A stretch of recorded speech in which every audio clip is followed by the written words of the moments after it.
Okay, we're going to switch over to our next presenter.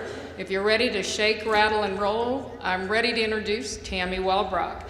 First got to know Tammy when she arrived on campus in the middle 90s. I think you graduated in 94, right? Kindergarten. Yeah, but she ended up being our Student of the Year and was the recipient of the Torch Award, but our relationship continued through the years, and she had an opportunity to be the Assistant Alumni Director. She's been in marketing, she's a communicator, she's a leadership guru.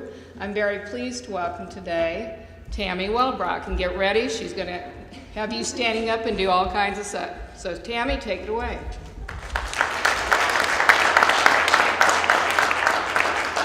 Thank you, Deborah.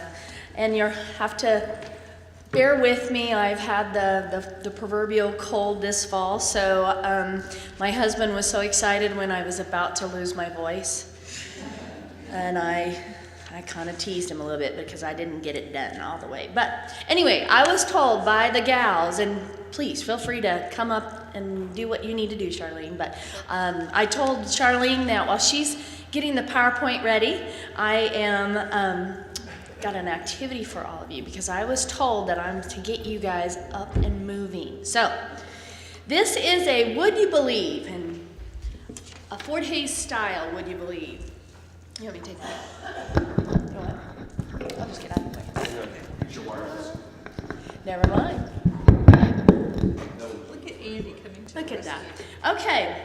In essence, part of your challenge, is this working? Okay. Part of your challenge is that all of you are trying to energize some of the alumni in your area to be active, and you are taking a large group of people, hopefully a large group of people, but a variety of people, all ages, all shapes and sizes. And so this is something that is in your handout, but you are welcome. Don't follow along because I saw you getting there. But I just want to have you guys get up and around, and then you can use this and adapt how you want. But I would like you to remain where you're seated, but just push back a little bit because you guys are going to do some standing up. In essence, I'm going to ask a lot of questions here. And if this pertains to you, I want you to stand up, okay? And my hope is that when you have time later today for breaks, you're going to look around and see things that you have in common with other people and hopefully have some fun in the process, but also just have a chance to get to know each other better. So, how many here have graduated more than 5 years ago? Everybody stand. Or stand if it applies to you. Okay, those that are 10 years and older, so those that are less than 10, sit down.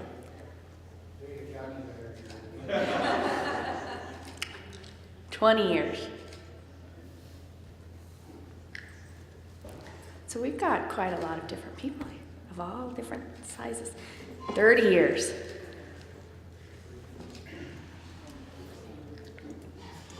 And turn around and look at each other, guys. You may know some people. 40 years.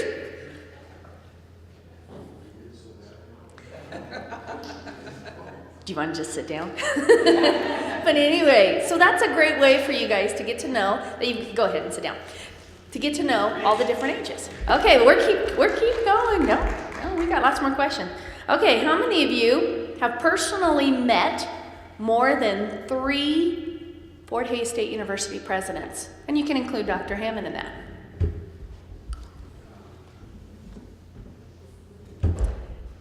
Very interesting. Have you met 4? If it's only 3. I don't know. I can't. But, so, wonderful. Because I can only say I've met Dr. Tamani. So, how many of you got engaged while you were in college?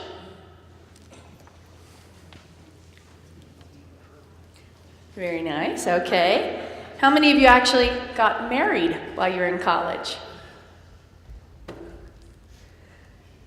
That just puts a whole different twist on your college experience. How many of you held more than 2 jobs while you were a full-time student? How many of you held 3? Okay, how many of you actually, oh, you did? I probably should start going 4, 5. How many of you traveled to a foreign country during spring break? Awesome. How many even actually got to travel during spring break? How many had to go home and work on the farm? Okay, how many of you, because I was a student pub gal, so I had to ask this question. How many of you were ever featured in the university leader or on the university yearbook, Reveille? How many were you featured? Either one, featured. You wrote, but you were featured in it. Yeah, a story was written about you. Turn around, Rick, see how many people. He's the only cool guy here. Okay, how many of you actually wrote for the university leader or the Reveille? An editor. Oh, well, how many of you actually pronounce the yearbook Reveille? How many pronounce it Reveille? Because my mom pronounced it Reveille. How many of you pronounced it Reveille during your college years? Yeah, so I thought that was kind of funny. All right, did anybody here wear a beanie during their freshman year? You gotta stand. That's the rule. Did you remember that used to be a tradition here? Okay, so let me ask you this. How many of you swam or accidentally were in Big Creek? You gotta stand. Craig, Carlin, you were in Big Creek? Okay, we're gonna talk later. Okay, I bet he fell in. Tammy, I think you should ask who was in the pool or the pond when the pond. Oh, in the big. How many of you have actually swam in one of the fountains? Very good. Okay, how many of you remember when goldfish were in the fountains? And then the soap that came later to kill the goldfish that were in the fountains? Okay, how many of you watched basketball in the snake pit? That was Sheridan. Very good. Okay. How many of you actually had a curfew set by the residential hall in the evening? You had a curfew? Oh, because of sports?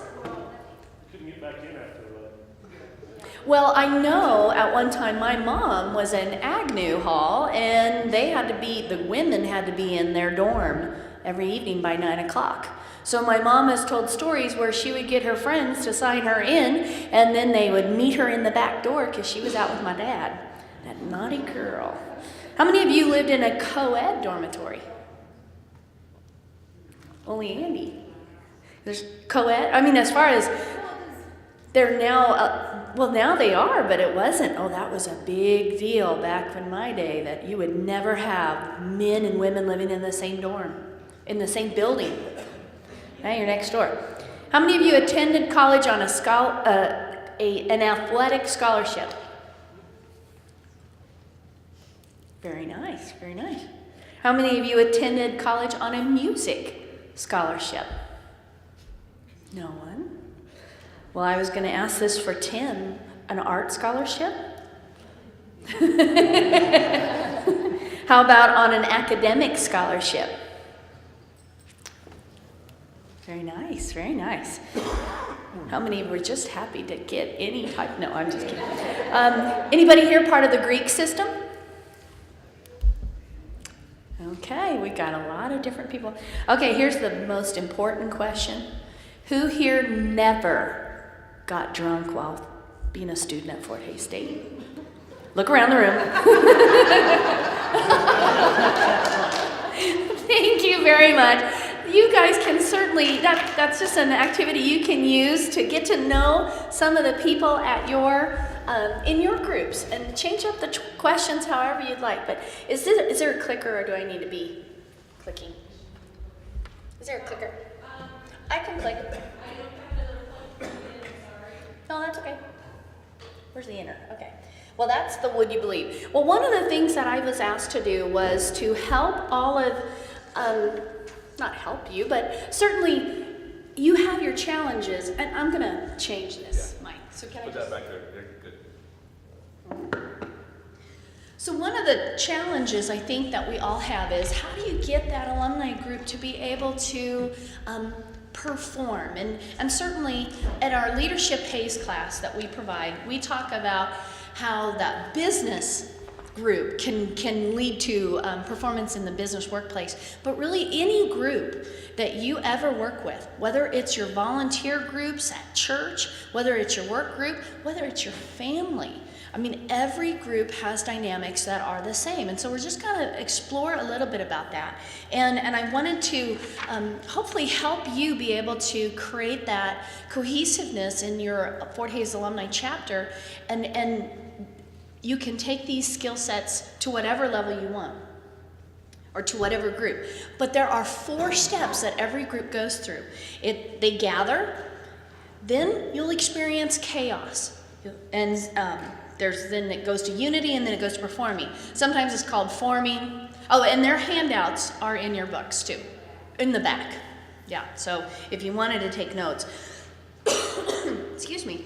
But like I said, every group experiences something like this. And one small change, whether it's a new person coming in, a new person, or a person leaving the group, it changes the dynamics. And so you need to just be very aware that your group will need to go through this. And for you to be able to facilitate or lead that chapter as effectively as possible, just know that you're going to experience this. So, and so my questions to you would be, how could you, if you were aware of where your group was at, if you could recognize which phase, or if you could lead them more effectively through this cycle, where could you take your alumni chapter? What could they do? What would performance, if they were performing at peak level, what would that look like for you? And I know Deborah and Charlene are going to give you some ideas of what they would hope for you to achieve, but you know what? Every one of your chapters has its own chemistry, its own personality, its own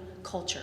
And so what works for you may not work for another community or another chapter. So, but I'm curious, if you can answer the question by the time you leave today, what would your group look like if you indeed could help it go through this cycle?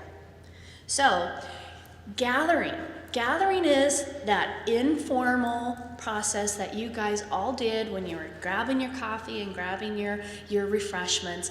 You know that takes place.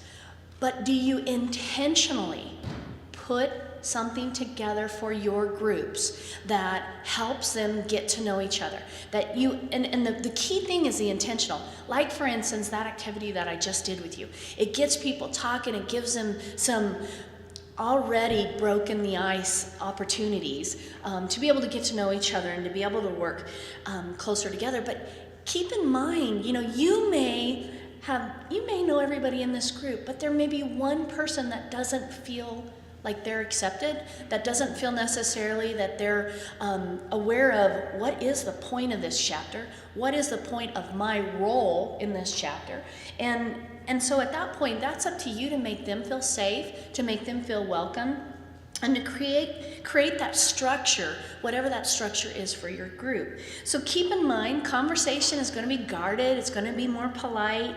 Everybody's trying to figure out what's the purpose, what's in it for me. And then they're also going to be trying to figure out who is the leader. And all of you are very, very busy. But everybody's looking at you to be this leader, to tell them what they need to do and hold their hand. And yet I know many of you are thinking, I'm just one of the rest of the group. Why? I want it to be a shared authority experience. And so at this point, you're going to have to establish those norms. But I think the biggest thing is to make them feel comfortable. And there are ways that you can do that. You've got lots of different tools. There's so many activities out there. But I think, again, if I can't stress it enough, you need to go through this phase purposefully. You need to give people time and not just let it be organic, but maybe have some type of activity like what we just did to be able to be intentional through that gathering process. Every time your chapter meets, you need to start over, because you're going to have length of time that goes through. You may have new people, you may have new circumstances, new experiences within the individual members themselves, and you've got to give them that opportunity for gathering.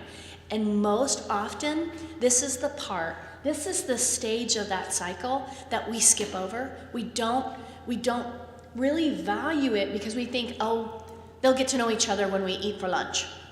But if you don't give people that time to connect, your group, again, whichever group you're talking about, will not have as much shared experience, shared purpose as you are looking for them to accomplish. And so it's interesting how that's such an important part, and yet we don't do it.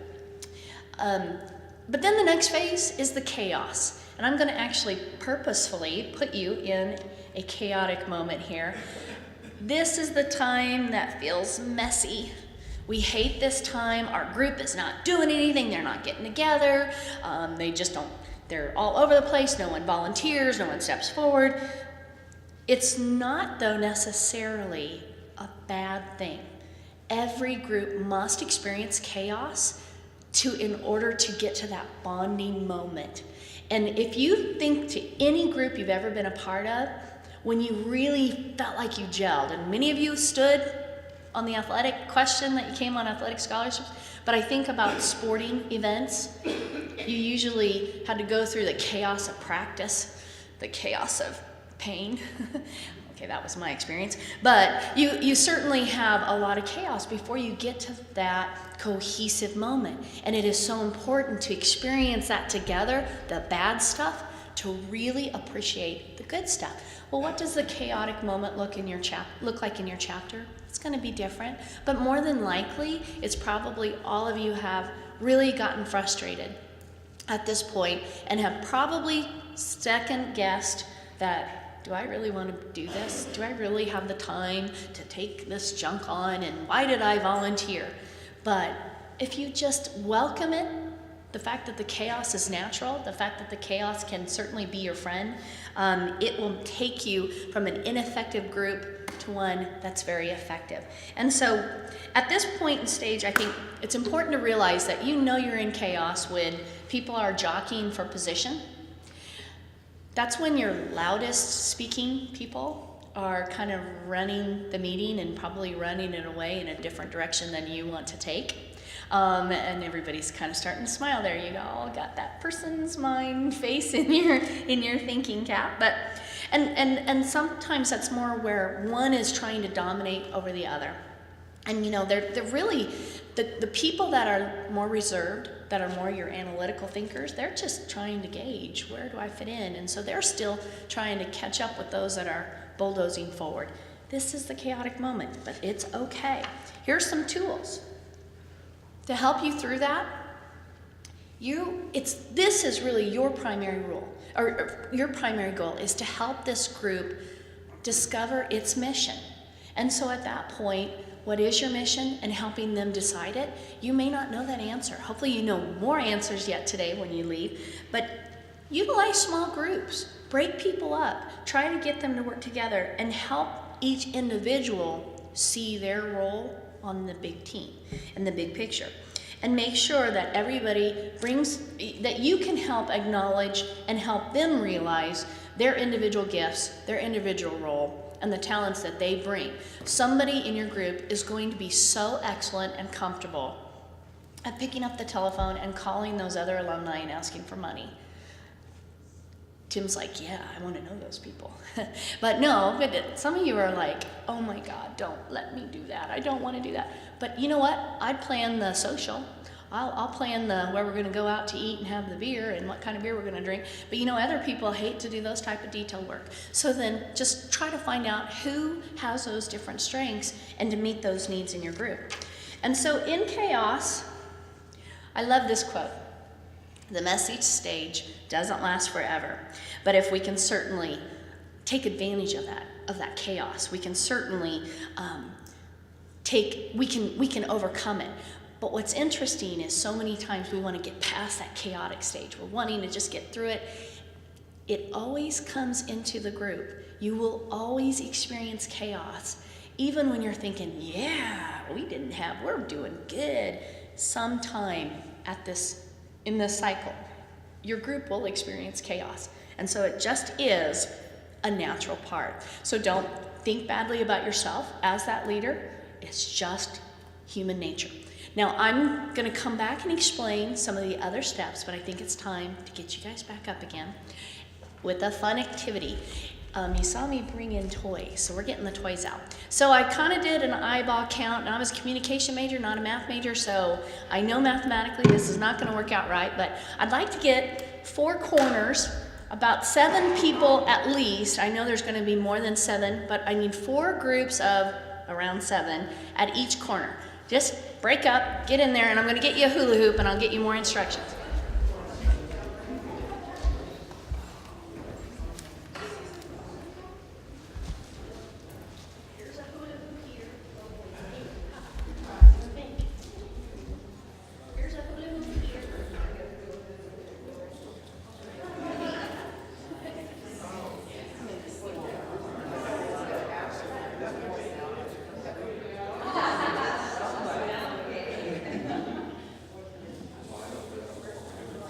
Okay, now no, you're not needing to put this around your waist.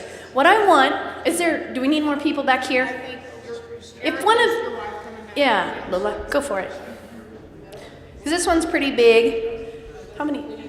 Maybe one of you guys go over here. So we got 7 here. How many do we have back there? 8, that'll work. That'll work. Okay, I want you all to get into a circle around this hula hoop. You're going to get cozy. And what I want you to do is put your fingers like a gun. All fingers. This. And you're going to rest this on your fingertips. This is what you're going to do. It sounds really easy. No one can be pinching it with your thumbs. That's breaking the rules. But this is your purpose. With your group, you're just going to bring it down and rest it on the floor. But before you start, sounds easy enough. You cannot, it has to rest on everybody's fingers. So I can see Denise is not touching it. So everybody has to have it resting on your fingers. And you then, if it's not resting on those fingers, you gotta start over. But your goal is to get it down to the ground. So begin. No, you need to go down, back group. You gotta go down.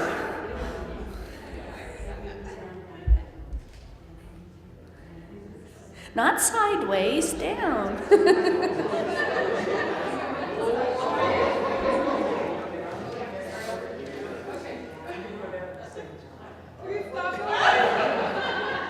And if you drop it, you gotta start over.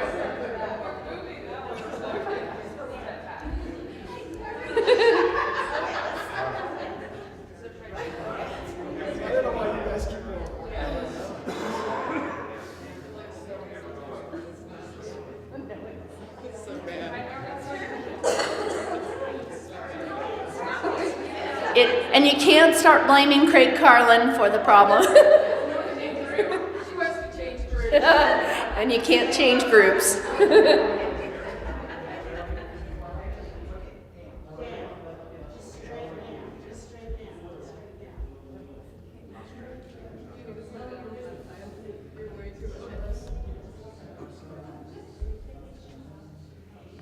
I should have mentioned, if anybody felt physically not able to do this, just excuse yourself from it.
think we have a winner over here. We've got this group. Okay, well, you know what? You can stop. I'm going to put you out of your misery. Yay, give yourself a round of applause. And you can return to your seats. I'll take the hula hoop, so these babies go with me a lot of places. By the way, they're coming tonight.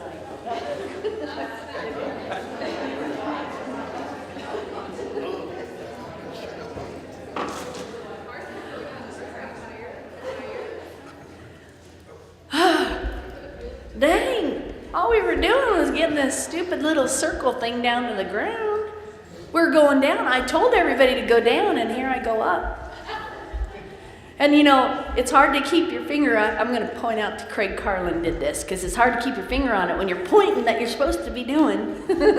I saw Craig. He broke the rules. And I know Craig Carlin, so I can pick on him. And he's out of the room, so we can all pick on Craig Carlin. Oh.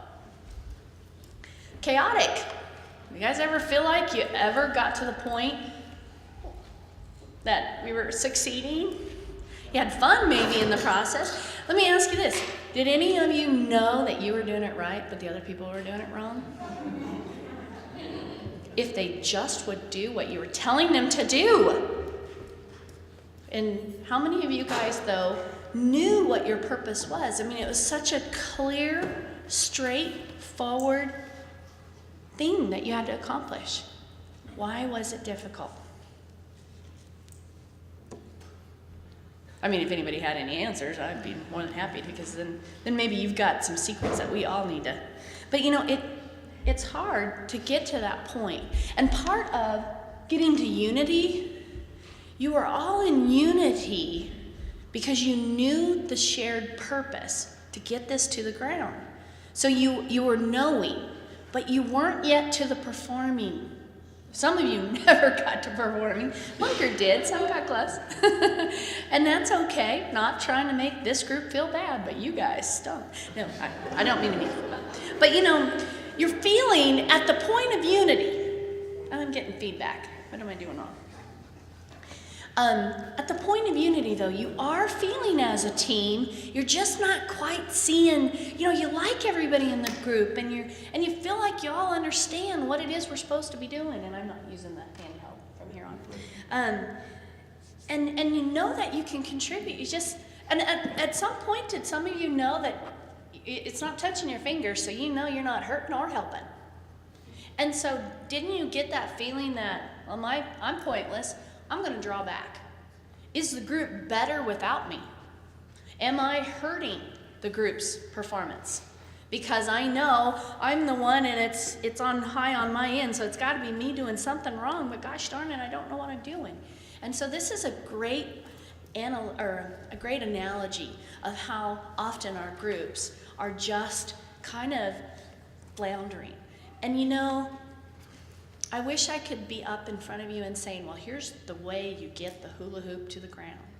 And there is no right way. We're all so unique in the way that we work together as people, in the way that we ourselves are understanding what the purpose is and our role in that purpose.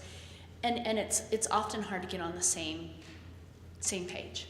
And so I guess during those times, if I can just encourage you, when you are in your hula hoop chaotic moment, when it comes to your chapter, or heck, when it comes to any group that you're involved in your life, to remember that it's nothing always personal.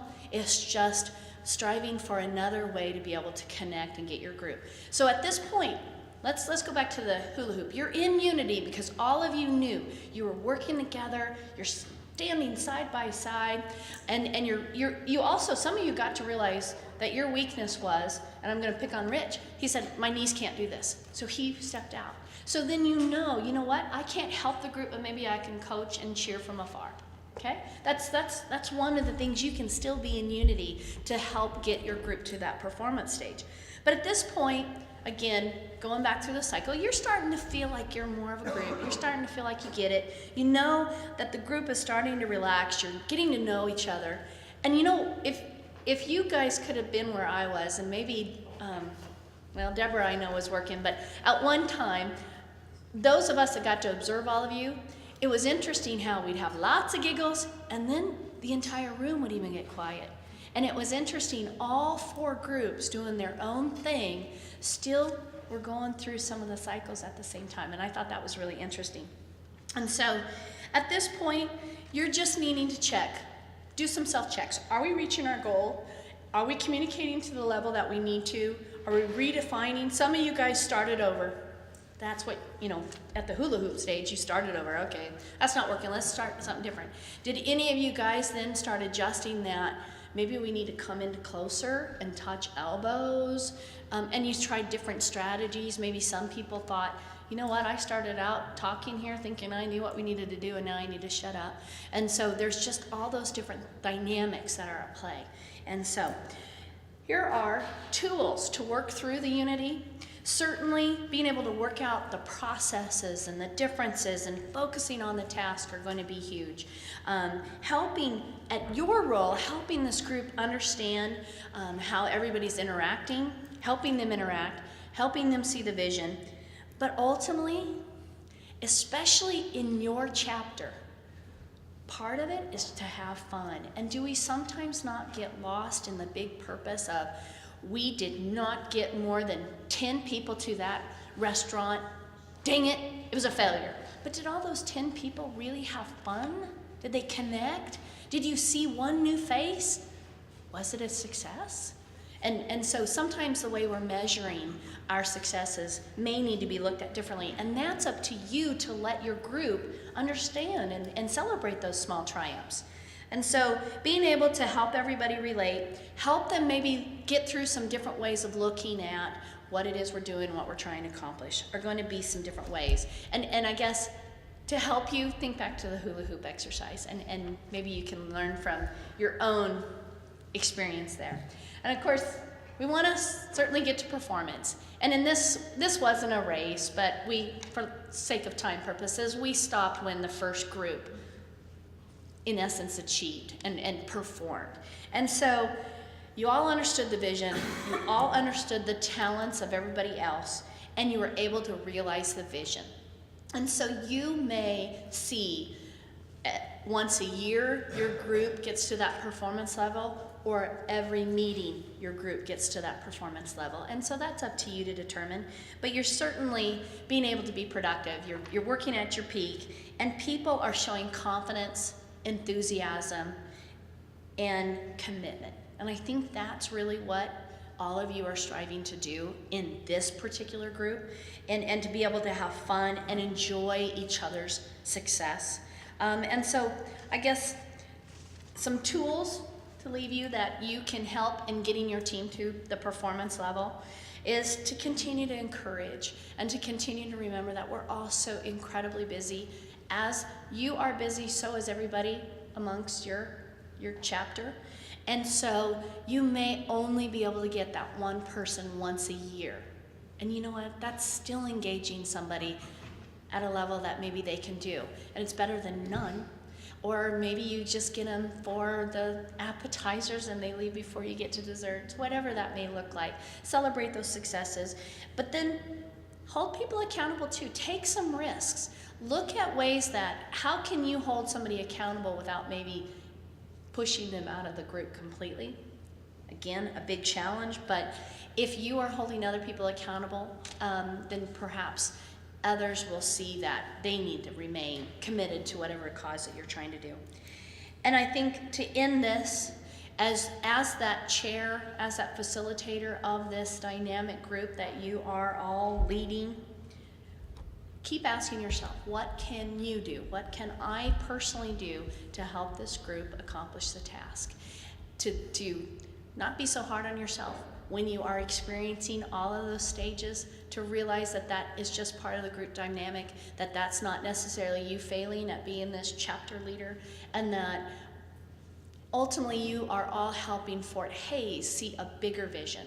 And that's to keep our Fort Hays Tigers feeling that spirit that we had when we were on campus, to continue to grow and use this team of support throughout the nation to be able to further our own personal desires. And we've got a wonderful networking ability and team out there that can continue to help support each other.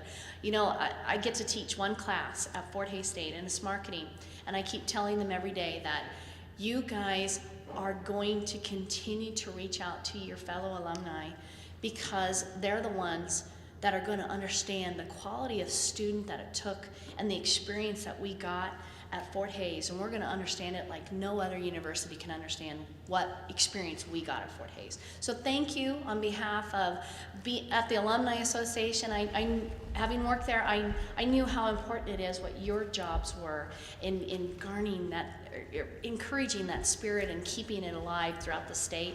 What you're doing is wonderful, and I think we got more than just Kansas here, but what you're doing is so important. We thank you. I thank alumni for letting me be a part of it, and go Tigers. Gosh darn it, I hope they bring us a win today. So thank you very much. Enjoy your day, and you have a great time as you continue to build your chapter.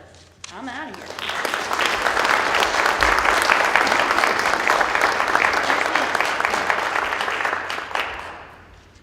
Thank you, Miss Tammy. So glad to have you. If you're not aware, Professor is Gerard Wellbrock. So I call miss him his- Gerard, among other things, but he's also the voice of the Tigers. And we are expecting a win today. One of the things I would like to do before we go to break quickly here is just we've got a microphone here, and we're going to hand it out, and we are going to go ahead, and I just want everyone to introduce themselves. Uh-oh. I guess I'm doing the wireless.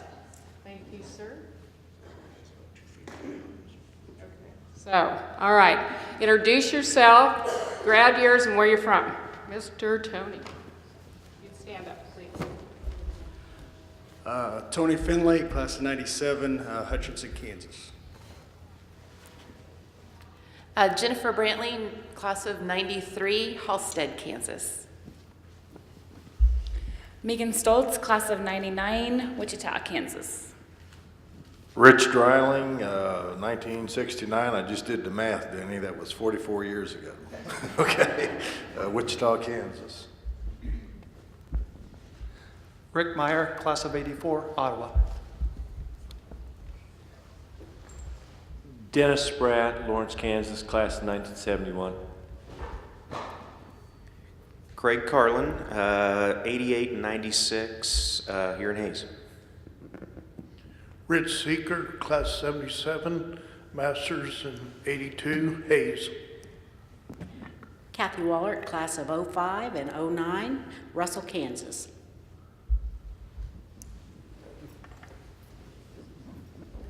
I'm Ed Densling. I have no class.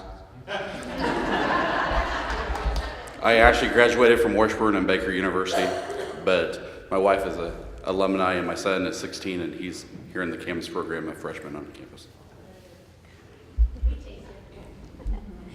Amy Dunsing, class of 96, Topeka. Larry Moostrom, class 79, Elkhart, Kansas. Leanne Curtis, class of 76 and 82, Topeka. Deborah Trimley, class of 77, Hill City, Kansas. Sonia Gallagher Starling, class of 2002, I live in Oakley, Kansas. Lola Ballman, class of 96 and 2000, and I live in Hoxie, Kansas. I'm Darcy Tenbrink from Overland Park, Kansas City area, and I graduated in 89. Kim Carlson, originally from Lindsborg, Kansas, live in Shawnee, and I graduated in 81. Megan Hurenick Atwood, and I'm 2010. Danielle Brown, Salina, Kansas, 2005. Eric Brown, Salina, Kansas, 2005 as well. I'm Leo Lath, class of 1957, and master's in 1962.